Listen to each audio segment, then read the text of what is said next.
నమస్కారం N9 news కి స్వాగతం. హెడ్లైన్ చూద్దాం.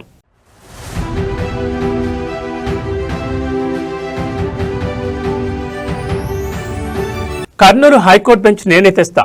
ఏపీ మంత్రి నారా లోకేష్ కీలక వ్యాఖ్యలు.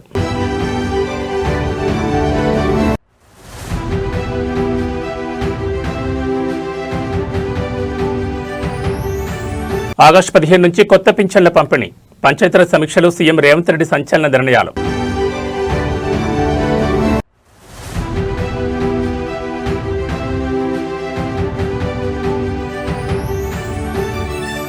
ఫార్ములా ఈ రేస్ కేసులో తీవ్ర ఉత్కంఠ. నాంపల్లి కోర్టుకు హాజరైన కేటీఆర్.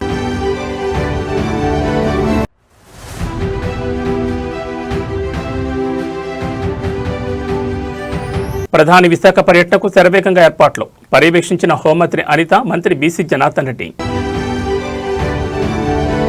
ఇక డీటెయిల్స్ చూస్తే ఆంధ్రప్రదేశ్ రాష్ట్రంలో క్లీన్ ఎనర్జీ రంగానికి సరికొత్త వెలుగులొచ్చాయి. రాష్ట్రంలో పునరుత్పాదక ఇంధన రంగాన్ని మరింత బలోపేతం చేస్తూ ప్రముఖ పవర్ దిగ్గజం టాటా పవర్ రెన్యూవబుల్స్ దాదాపు 5,750 కోట్ల రూపాయల భారీ పెట్టుబడితో 800 మెగావాట్ల హైబ్రిడ్ ప్రాజెక్టు పనులను అధికారికంగా ప్రారంభించింది. రాయలసీమలోని కర్నూలు, అనంతపురం జిల్లాలో ఈ ప్రాజెక్టును రూపుదిద్దుకుంది. ఈ ప్రాజెక్టులో 400 మెగావాట్ల సోలార్ పవర్ మరియు 400 మెగావాట్ల విండ్ పవర్ ను ఉత్పత్తి చేయనున్నారు. ఈ భారీ పెట్టుబడి ద్వారా స్థానికంగా దాదాపు 4,000 మందికి పైగా యువతకు ఉపాధి అవకాశాలు లభించనున్నాయి. ఏపీ ప్రభుత్వం తీసుకొచ్చిన ఇంటిగ్రేటెడ్ క్లీన్ ఎనర్జీ పాలసీ కారణంగానే దేశంలోని అగ్రగామి సంస్థలు ఏపీకి తరలివస్తున్నాయి. ఈ ప్రాజెక్టు కోసం అవసరమయ్యే విండ్ టర్బైన్లను ఆంధ్రప్రదేశ్లోని తమ తయారీ యూనిట్ నుంచే సుజలాన్ సంస్థ సరఫరా చేస్తుండడం విశేషం. కేవలం ఇంధన ఉత్పత్తి మాత్రమే కాకుండా క్లీన్ ఎనర్జీ మ్యానుఫ్యాక్చరింగ్ ఈకో సిస్టమ్ను ఏపీలోనే సొంతంగా నిర్మించాలనే ప్రభుత్వ లక్ష్యానికి ఇది ప్రతిరూపంగా నిలుస్తోంది. ఈ ప్రాజెక్టుతో రాయలసీమ ప్రాంతం క్లీన్ ఎనర్జీ హబ్గా మారనుందని పారిశ్రామిక వర్గాలు హర్షం వ్యక్తం చేస్తున్నాయి. రాయలసీమ ప్రజల సుదీర్ఘ స్వప్నం కర్నూలు హైకోర్టు బెంచ్ ఏర్పాటుపై ఏపీ విద్యా, ఐటీ శాఖ మంత్రి నారా లోకేష్ కీలక వ్యాఖ్యలు చేశారు. కర్నూలులో హైకోర్టు బెంచ్ను తానే స్వయంగా సాధించి తీసుకొస్తానని ఆయన హామీ ఇచ్చారు. అయితే మంత్రి లోకేష్ చేసిన ఈ వ్యాఖ్యలపై సోషల్ మీడియాలో మరియు ప్రతిపక్ష వర్గాల్లో సరికొత్త చర్చతో పాటు తీవ్ర విమర్శలు వెలువెత్తున్నాయి. కర్నూలు పర్యటన లేదా బహిరంగ వేదికల్లో మంత్రి నారా లోకేష్ మాట్లాడుతూ సీమ ప్రాంత అభివృద్ధికి కట్టుబడి ఉన్నామని, కర్నూలులో హైకోర్టు బెంచ్ తీసుకొచ్చే బాధ్యత తనదేనని స్పష్టం చేశారు. అయితే గతంలో వైఎస్ఆర్సీపీ హయాంలో రాయలసీమకు న్యాయ రాజధాని లేదా హైకోర్టు ప్రతిపాదన వచ్చినప్పుడు టీడీపీ మరియు దాని అనుకూల మీడియా వర్గాలు చేసిన విమర్శలను నెటిజన్లు ఇప్పుడు గుర్తు చేస్తున్నారు. కర్నూలులో హైకోర్టు పెడితే మహా అయితే 2-3 జెరాక్స్ షాపులు మాత్రమే వస్తాయని గతంలో ప్రచారం చేసిన వారు ఇప్పుడు తామే బెంచ్ తెస్తామని మాట్లాడడం విడ్డూరంగా ఉందంటూ విపక్షాలు కౌంటర్లు ఇస్తున్నాయి. రాయలసీమ ప్రజల ఆకాంక్షలను రాజకీయం చేయకుండా తక్షణమే హైకోర్టు బెంచ్ ప్రక్రియను పూర్తి చేయాలని ప్రాంతీయ ఉద్యమకారులు డిమాండ్ చేస్తున్నారు. రాయలసీమ అభివృద్ధి, హైకోర్టు బెంచ్ ఏర్పాటుపై ప్రభుత్వం ఎలాంటి నిర్ణయం తీసుకుంటుందో వేచి చూడాలి. హైకోర్టు బెంచ్ తీసుకొచ్చే బాధ్యత మీ లోకేష్ తీసుకుంటాడని 90 రోజుల్లో కర్నూలుకి హైకోర్టు బెంచ్ తీసుకొచ్చే బాధ్యత నేను తీసుకుంటున్నానని ఈ సభాముఖ కర్నూలు ప్రజలందరికీ నేను తెలియజేస్తున్నా. ఆనాడు పాదయాత్రలు ఇచ్చిన ప్రతి హామీని గుర్తుపెట్టుకున్నా, ప్రతి హామీని బుక్ లో రాసుకున్నా. ఒక పద్ధతి ప్రకారం హామీలు నిలబెట్టుకుంటా వెళ్తున్నాం. ఈరోజు తెలంగాణ ముఖ్యమంత్రి రేవంత్ రెడ్డి పంచాయతీరాజ్ గ్రామీణాభివృద్ధి శాఖలపై మంత్రి సీతక్కతో కలిసి నిర్వహించిన సమీక్ష సమావేశంలో సంచలన నిర్ణయాలు తీసుకున్నారు. రాష్ట్రంలోని తలసేమియా, సికిల్ సెల్ అనీమియా బాధితులందరికీ ఆగస్టు 15వ తేదీ నుంచి కొత్త పింఛన్లు పంపిణీ చేయాలని ఆదేశించారు. వితంతువులు, ఒంటరి మహిళలు, గీత, నేత కార్మికులకు సంతృప్తికర స్థాయిలో పింఛన్లు మంజూరు చేయాలని స్పష్టం చేశారు. దివ్యాంగులు చనిపోతే వారి భార్యలకు ఎటువంటి జాప్యం లేకుండా తక్షణమే పింఛన్లు మంజూరు చేయాలని సీఎం ఆదేశించారు. అంతేకాకుండా రాష్ట్రంలో తారు రోడ్డు లేని గ్రామం ఉండకూడదని, ప్రతి పంచాయతీకి జనాభా ఆధారంగా ఏబీసీ కేటగిరీ భవనాలు నిర్మించాలని స్పష్టం చేశారు. ఎలక్షన్లు జరిగిన పంచాయతీలకు పారిశుద్ధ్య పనుల కోసం వెంటనే నిధులు విడుదల చేయాలని సూచించారు. 1 కోటి మంది మహిళలకు పంపిణీ చేసే ఇందిరమ్మ చీరల డిజైన్ల కోసం ఎన్ఐఎఫ్టీ విద్యార్థుల సేవలను వాడుకోవాలని, నాణ్యతలో రాజీ పడొద్దని చెప్పారు. ఎల్నినో దృష్ట్యా గ్రామాల్లో త్రాగునీటి కొరత రాకుండా ముందస్తు ప్రణాళికలు రూపొందించాలని, గ్రామీణ త్రాగునీటి పథకాల్లో పనిచేసే సిబ్బందికి ప్రతి నెల 5వ తేదీలోపు వేతనాలు చెల్లించాలని అధికారులను ఆదేశించారు. ఈ నిర్ణయాలతో గ్రామీణ ప్రాంతాల స్వరూపం మారనుందని ప్రభుత్వ వర్గాలు వెల్లడించాయి.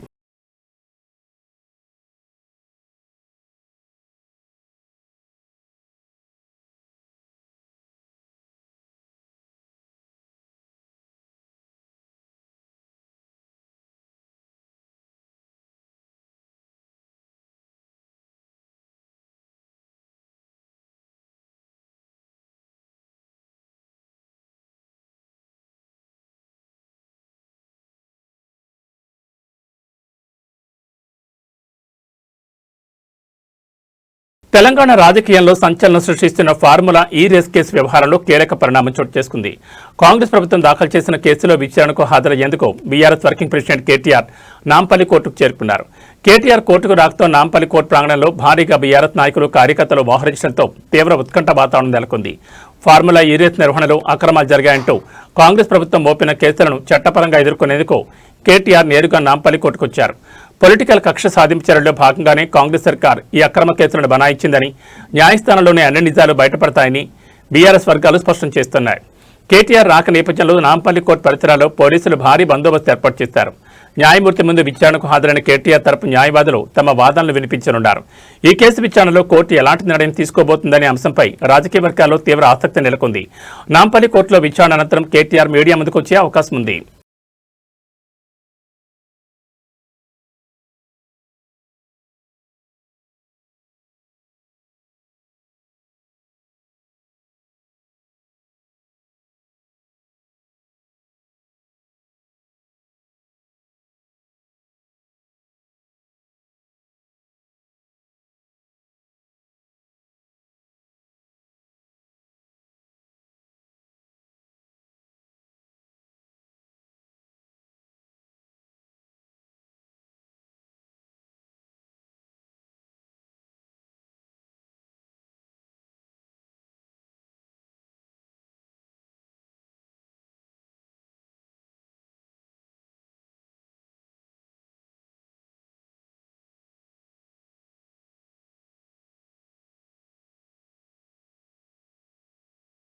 సొంత కష్టాన్ని ప్రతిభను నమ్ముకుని రాత్రింబవడు కష్టపడే కోట్లాది మంది విద్యార్థులకు కేంద్ర ప్రభుత్వం తీపి కబురందించింది. పోటీ పరీక్షల్లో అక్రమాలకు, పేపర్ లీకేజీలకు చరమగీతం పడుతూ రూపొందించిన పబ్లిక్ ఎగ్జామినేషన్స్ సవరణ బిల్లు 2026 పార్లమెంట్ ఆమోదం పొందింది. కష్టపడి చదివే విద్యార్థుల హక్కులను పరిరక్షించడంలో ఇది ఒక చారిత్రాత్మక విజయమని విద్యావేత్తలు హర్షం వ్యక్తం చేస్తున్నారు. ఈ నూతన సవరణ చట్టం ద్వారా దేశవ్యాప్తంగా నిర్వహించే ప్రధాన పోటీ పరీక్షలలో పారదర్శకత, జవాబుదారీతనం మరింత పెరగనుంది. ప్రతిభావంతులైన విద్యార్థుల భవిష్యత్తు ఆడుకునే అక్రమార్కులు, క్వశ్చన్ పేపర్ లీకేజ్ గ్యాంగులపై కఠిన చర్యలు తీసుకునేలా ఈ బిల్లులో పొందుపరిచారు. పరీక్షల వ్యవస్థపై విద్యార్థులు, తల్లిదండ్రుల విశ్వాసాన్ని పునరుద్ధరించడానికి ఈ నిర్ణయం ఎంతో దోహదపడుతుంది. Hitech mass copying, malpractice, question paper లీకేజీల వంటి నేరాలకు పాల్పడే వారికి నాన్ బెయిలబుల్ కేసులు, భారీ జరిమానాలు మరియు కఠిన జైలు శిక్షలు పడే నిబంధనలను కఠినతరం చేశారు. ఏళ్ల తరబడి కష్టపడే విద్యార్థుల శ్రమకు ఈ చట్టం పూర్తి రక్షణ కల్పిస్తుందని అభ్యర్థులు సంతోషం వ్యక్తం చేస్తున్నారు. ఈ విప్లవాత్మక బిల్లుతో దేశంలోని పరీక్షల వ్యవస్థ మరింత బలోపేతం కానుంది. साथियों, विश्वस्त परीक्षा पद्धति, इसके लिए हम लगातार एक के बाद एक कदम उठा रहे हैं. टास्क फोर्स की रचना हो, फास्ट ट्रैक की और रचना हो, राज्यों के सुझावों को ध्यान में लेना हो, क्योंकि पिछले कई दशकों से हर राज्य और केंद्र सरकार इस प्रकार की पेपर लीक की परेशानी झेल रहा है. बच्चों के भविष्य को भी इसके कारण संकट पैदा हो रहा है. इन सब को ध्यान में रखते हुए देशव्यापी सभी राज्यों में भी और केंद्र में भी शिक्षा पद्धति में सुधार अनिवार्य हो गया है. टेक्नोलॉजी के भरपूर उपयोग की आवश्यकता हो गई है और साथ साथ फिर से कोई पेपर माफिया, पेपर लीक करने वाली गैंग, देश के बच्चों के भविष्य के साथ खिलवाड़ करने वाली गैंग, उनको बख्शा नहीं जाएगा. इसलिए कठोर कानूनों की भी जरूरत है. हम संसद में बिल लेकर के गए थे और जैसा मैंने आपको वादा किया था, गत 2 दिन संसद के दोनों सदनों ने, अधिकतम माननीय सांसदों ने विस्तार पूर्वक उससे चर्चा की है और आज दोनों सदनों ने इस कठोर कानूनों वाले, प्रावधानों वाले इस बिल को पास कर दिया है. अब विश्वस्त परीक्षा पद्धति की दिशा में जाने में एक महत्वपूर्ण काम पूर्ण हुआ है. काम आगे भी चलता रहेगा. हम ऐसी परिस्थितियों को लंबे समय तक नहीं चलने देंगे. इस विश्वास के साथ साथियों, आइए हम सब मिल करके विकसित भारत के स्वप्न को पूर्ण करने के लिए कंधे से कंधा मिलाकर के चले। बहुत बहुत धन्यवाद। ప్రధానమంత్రి విశాఖపట్నం పర్యటన నేపథ్యంలో జిల్లా యంత్రాంగం మరియు పోలీస్ శాఖ పూర్తి స్థాయిలో అప్రమత్తమయ్యాయి. ఈ పర్యటనకు సంబంధించిన ముందస్తు ఏర్పాట్లను ఆంధ్రప్రదేశ్ హోంశాఖ మంత్రి వంగల్పూడి అనిత, మంత్రి బీసీ జనార్దన్ రెడ్డితో కలిసి స్వయంగా పరిశీలించారు. ఆనందపురం మండలంలో సభకు వచ్చే ప్రజల కోసం ఏర్పాటు చేసిన పార్కింగ్ స్థలాలు, భోజన వసతి ప్రాంతాలను క్షేత్రస్థాయిలో తనిఖీ చేశారు. సభకు భారీగా తరలివచ్చే వాహనాల వల్ల ఎలాంటి అంతరాయం కలగకుండా చూసేందుకు ఆనందపురం ప్రాంతంలో పార్కింగ్ ఏర్పాట్లపై అధికారులకు హోంమంత్రి అనిత పలు కీలక సూచనలు చేశారు. నగరంలో ఎక్కడ ట్రాఫిక్ సమస్యలు తలెత్తకుండా ముందస్తుగా మళ్లింపు చర్యలు తీసుకోవాలని, వాహనదారులకు అసౌకర్యం కలగకుండా ప్రత్యేక ట్రాఫిక్ ప్లాన్ అమలు చేయాలని పోలీసు అధికారులను ఆదేశించారు. అన్ని శాఖల అధికారులు పరస్పర సమన్వయంతో పనిచేసి ప్రధాని పర్యటనను అత్యంత విజయవంతం చేయాలని మంత్రి అనిత సూచించారు. దూర ప్రాంతాల నుంచి వచ్చే ప్రజలకు త్రాగునీరు, భోజనం మరియు ఇతర ప్రాథమిక సదుపాయాల కల్పనలో ఎలాంటి లోటుపాట్లు ఉండకూడదని స్పష్టం చేశారు. ప్రధాని పర్యటన సందర్భంగా విశాఖ వ్యాప్తంగా కట్టుదిట్టమైన భద్రతా ఏర్పాట్లు పూర్తి చేస్తున్నారు.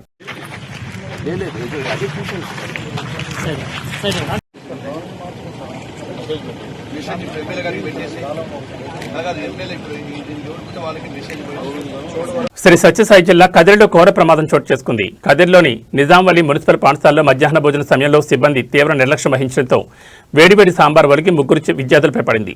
ఈ ప్రమాదంలో ముగ్గురు విద్యార్థులు తీవ్రంగా గాయపడడం స్థానికంగా కలకలం రేపింది. పాఠశాలలో మధ్యాహ్న భోజనం వడ్డిస్తున్న సమయంలో సిబ్బంది అప్రమత్తంగా లేకపోవడమే ఈ ఘటనకు ప్రధాన కారణమని తెలుస్తోంది. ప్రమాదం జరిగిన వెంటనే విషయాన్ని ఉన్నతాధికారులకు లేదా తల్లిదండ్రులకు తెలపకుండా మధ్యాహ్న భోజన ఏజెన్సీ నిర్వాహకులు రహస్యంగా పిల్లలకు చికిత్స అందించడం వివాదాస్పదంగా మారింది. విషయాన్ని కప్పిపుచ్చేందుకు ప్రయత్నించడంపై తల్లిదండ్రులు తీవ్ర ఆగ్రహం వ్యక్తం చేస్తున్నారు. విషయం వెలుగులోకి రావడంతో విద్యాశాఖ, మున్సిపల్ అధికారులు వెంటనే పాఠశాలకు చేరుకుని విచారణ ప్రారంభించారు. ప్రమాదానికి కారకులైన మధ్యాహ్న భోజన ఏజెన్సీ మరియు నిర్లక్ష్యం వహించిన స్కూల్ సిబ్బందిపై కఠిన చర్యలు తీసుకుంటామని అధికారులు స్పష్టం చేశారు. గాయపడిన విద్యార్థులకు మెరుగైన వైద్యం అందించేలా చర్యలు చేపట్టారు. పాఠశాలలో పిల్లల భద్రతపై విద్యాశాఖ ప్రత్యేక దృష్టి సారించాల్సిన అవసరం ఉందనే అభిప్రాయాలు వ్యక్తమవుతున్నాయి. ఎట్లా పడింది? ఎవరు పట్టుకునేది ఇట్లా? తెలంగాణ ఉద్యమకారుడు మాజీ ఎమ్మెల్యే పెద్ది సుదర్శన్ రెడ్డి మరణం పట్ల బీఆర్ఎస్ వర్కింగ్ ప్రెసిడెంట్ కేటీఆర్ తీవ్ర దిగ్భ్రాంతిని, విషాదాన్ని వ్యక్తం చేశారు. ఆసుపత్రిలో చికిత్స పొందుతున్న పెద్ది సుదర్శన్ రెడ్డి పూర్తి ఆరోగ్యంతో కోలుకుని తిరిగి ప్రజల మధ్యకు వస్తారని ఆశించామని, కానీ ఆయనకు లేరన్న వార్త తీవ్రంగా కలిచివేసిందని కేటీఆర్ తీవ్ర భావోద్వేగానికి గురయ్యారు. తెలంగాణ రాష్ట్ర సాధన ఉద్యమంలో పెద్ది సుదర్శన్ రెడ్డి పోషించిన పాత్ర చిరస్మరణీయమని కేటీఆర్ కొనియాడారు. ఉద్యమ ఆశయాలను జీవితాంతం నమ్మి నిబద్ధతతో ప్రజల పక్షాన్ని నిలబడిన గొప్ప నాయకుడని, పార్టీ బలోపేతానికి ఆయన అందించిన సేవలు ఎప్పటికీ గుర్తుండిపోతాయని పేర్కొన్నారు. సుదర్శన్ రెడ్డి మరణం బీఆర్ఎస్ పార్టీకి కాకుండా మొత్తం తెలంగాణ సమాజానికి తీరని లోటని ఆవేదన వ్యక్తం చేశారు. పెద్ది సుదర్శన్ రెడ్డి చూపిన నిబద్ధత, సేవా తపన మరియు ఉద్యమ స్ఫూర్తి పార్టీ కార్యకర్తలకు ఎల్లప్పుడూ మార్గదర్శకంగా నిలుస్తాయన్నారు. ఆయన ఆత్మకు శాంతి చేకూరాలని భగవంతుని ప్రార్థించిన కేటీఆర్ వారి కుటుంబ సభ్యులకు, అభిమానులకు తన ప్రగాఢ సానుభూతిని తెలిపారు.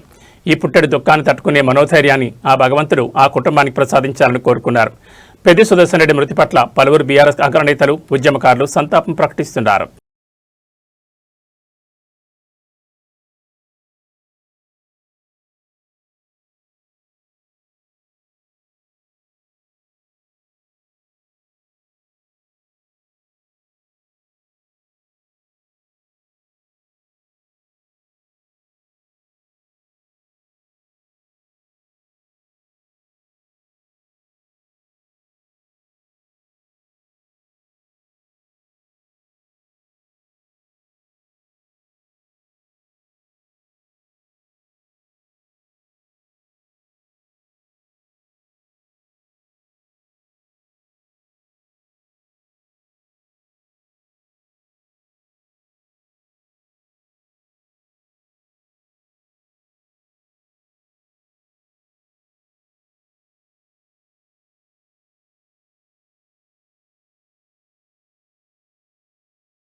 హైదరాబాద్లో నిరుద్యోగుల అడ్డా అశోక్ నగర్ చిక్కటపల్లి లైబ్రరీల వద్ద మళ్లీ ఆందోళన చెలరేగింది. ప్రభుత్వం ప్రకటించిన 7,437 పోస్టులు మాత్రమే సరిపోవని ఏకంగా 19,000 పోస్టులతో పోలీస్ కానిస్టేబుల్ కొత్త నోటిఫికేషన్ విడుదల చేయాలని డిమాండ్ చేస్తూ వందలాది మంది నిరుద్యోగులు అభ్యర్థులు మెరుపు ధర్నాకు దిగారు. భారీ వర్షాన్ని సైతం లెక్క చేయకుండా రోడ్లపైకి వచ్చి ధర్నా నిర్వహించడంతో అశోక్ నగర్ పరిసరాల్లో తీవ్ర ఉద్రిక్తత నెలకొంది. వర్షంలోనే బైఠాయించిన అభ్యర్థులు ప్రభుత్వ తీరుకు వ్యతిరేకంగా పెద్ద ఎత్తున నినాదాలు చేశారు. కేవలం 7,000 చిల్లర పోస్టులతో సరిపెట్టకుండా ఖాళీగా ఉన్న 19,000 కానిస్టేబుల్ పోస్టులను భర్తీ చేయాలని డిమాండ్ చేశారు. దీనికి తోడు గతంలో ఇచ్చిన హామీ ప్రకారం ఎస్ఐ కానిస్టేబుల్ ఉద్యోగాలకు వెంటనే వయోపరిమితి సడలింపు కల్పించాలని కోరారు.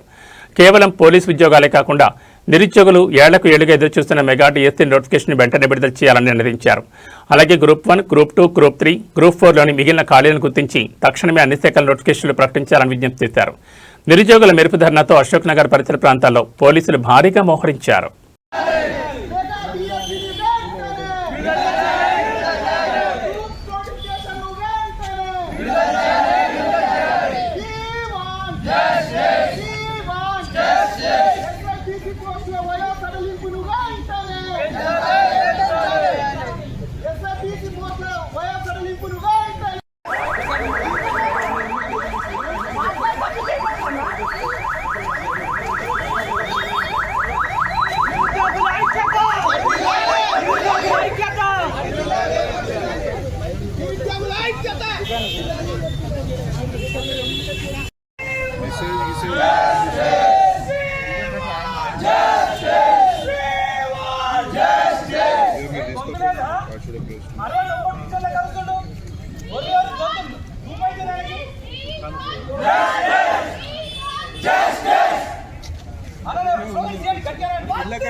Hollywood superhero Spider Man box office వద్ద సరికొత్త చరిత్ర సృష్టించాడు.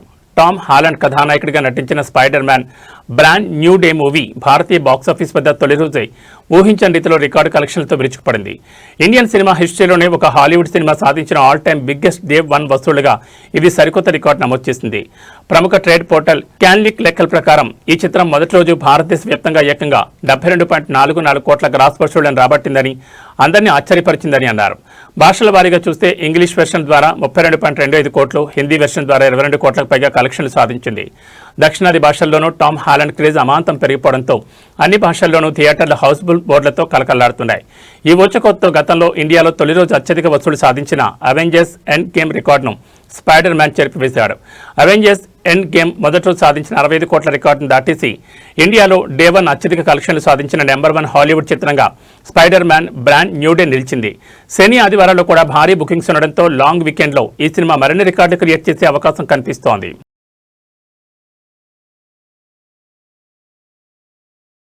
బంగారం కొనుగోలు చేయాలనుకునే వారికి మళ్లీ ధరల భారం తప్పలేదు. హైదరాబాద్ బులియన్ మార్కెట్లో ఇవాళ పసిడి ధరలు స్వల్పంగా పెరిగాయి.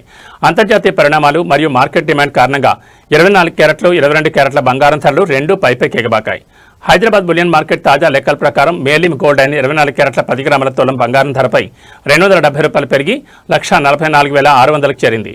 ఇక ఆభరణాల తయారీకి ఉపయోగించే 22 క్యారెట్ల 10 గ్రాముల పసిడి ధర ₹250 పెరిగి 132,550 వద్ద కొనసాగుతోంది. మరోవైపు వెండి ధర కూడా పసిడి బాటలోనే పయనిస్తోంది. మార్కెట్లో ప్రస్తుతం కేజీ వెండి ధర 2,35,000గా నమోదు కాగా స్థానిక పన్నులు, నగరాన్ని బట్టి తెలుగు రాష్ట్రాల్లో ఈ ధరల్లో స్వల్ప వ్యత్యాసాలుండే అవకాశం ఉంది.